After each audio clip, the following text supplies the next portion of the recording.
आप हैं निष्कर्ष भारत के साथ और मैं हूं Manoj Chaturvedi. One nation one election bill जो है कल केंद्रीय कैबिनेट ने पास कर दिया, यानी कि मंत्रिमंडल की जो समिति है उसने इस बिल को मंजूरी दे दी।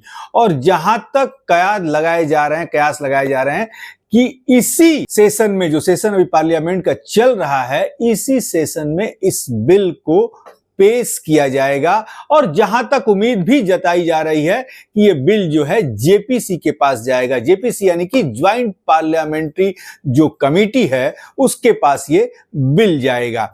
लेकिन सबसे बड़ी बात यह है कि विपक्षी दल इस बिल को लेकर सहमत नहीं है। वहीं जनसुराज के सूत्रधार प्रशांत किशोर ने निश्चित तौर पर यह कहा है कि यह बिल देश के फायदे के लिए है और इस बिल से देश का हित होगा। बहुत बड़ी एक रकम जो है वो बचेगी यदि एक साथ ही लोकसभा से लेके विधानसभा का चुनाव होता है तो, क्योंकि देश का करीब 30% से ज्यादा हिस्सा हर साल चुनाव में हिस्सा लेता है और तमाम खर्चे ऐसे बढ़ते हैं। एक आंकड़े के हिसाब से हम आपको बता दें कि करीब 1.5% जीडीपी जो देश की है, करीब 6.5% रहती है। यदि एक साथ चुनाव होगा तो हमारे देश की जीडीपी जो है करीब 7.5% से ज्यादा हर साल रहेगी। अब आप समझ सकते हैं कि तमाम बड़े जो विकसित देश हैं उनकी जीडीपी जो है वो 7% नहीं है, जबकि भारत की हो सकती है।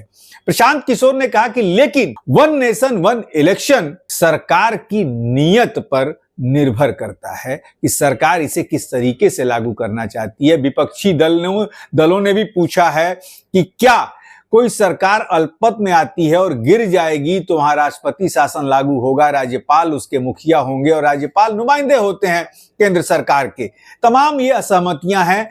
बिल जब संसद में आएगा, जेपीसी के पास जाएगा तो क्या उसमें विसंगतियां हैं, इसको भी सरकार खोजने की कोशिश करेगी। लेकिन प्रशांत किशोर ने जो बातें कही हैं ये हमारे दर्शकों को सुनवाना जरूरी है। ये है कि अगर सही नियत से इस चीज को किया जाए और एक ट्रांजिशन का फेज हो 4 साल 5 साल का, ताकि सबको उस व्यवस्था में आने के लिए एक समुचित समय मिले, तो ये देश के हित में है।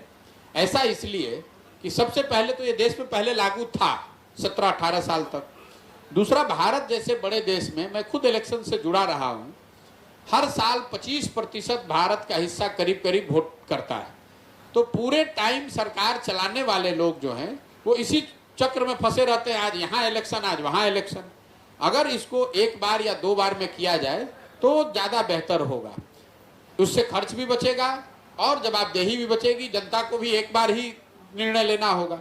अब लेकिन चूंकि ये व्यवस्था 67 के बाद से करीब करीब 50 वर्षों से बन गई है, इसको ओवरनाइट अगर आप ट्रांजिशन करेंगे तो उसमें दिक्कत आ सकती है। तो अभी सरकार शायद बिल ला रही है, जैसा आप मीडिया बंधु बता रहे हैं, बिल को आने दीजिए। अगर सरकार की नीयत सही में ठीक है तो इस चीज को होना चाहिए, होने से देश को फायदा है। लेकिन मैं फिर इस पे एक क्वेश्चन जरूर डालूंगा।